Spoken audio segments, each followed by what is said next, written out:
Hey guys, today I'm going to show you how to create a whip pan transition in DaVinci Resolve. Let's get started. With both clips on your timeline, head over to the Effects panel. Under the Effects category, find the adjustment clip and drag it onto the second video track, right above the cut between your two clips. Now place the time indicator right between the two clips. Then, using your arrow keys, move 10 frames to the left. Once you're there, trim and delete the remaining portion of the adjustment clip to the left. Now I'm going to do the same thing on the other side, move 10 frames to the right from the center, then trim and delete the remaining part of the adjustment clip.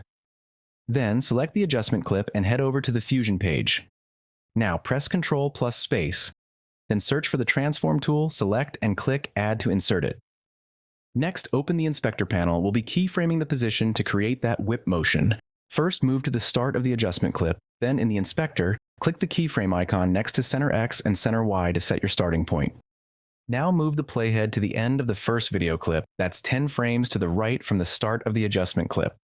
Next, I'll adjust the center Y parameter and set its value to 1. This effectively shifts the entire clip upward, revealing only the top half. Next, I'm going to move the playhead 1 frame forward. This brings us to the very beginning of the second clip. Now I'm going to set the Y value to 0. Which fills only the bottom half of the screen, seamlessly connecting it with the first clip.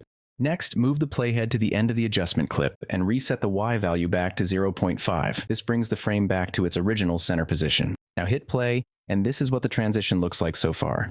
Now open the spline panel, enable Transform 1, and click on the Fit to Screen icon so we can see the entire animation curve clearly. Next, press Ctrl plus A to select all the keyframes and then hit S to smooth the curve. Now, I'll slightly adjust the curve by dragging the handles to create a smooth S-shaped motion.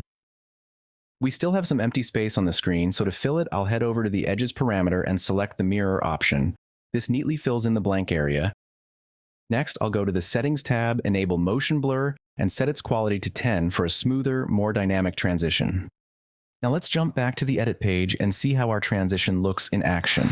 If you liked the video, don't forget to hit the like button, subscribe, and tap the bell icon so you don't miss any future tutorials.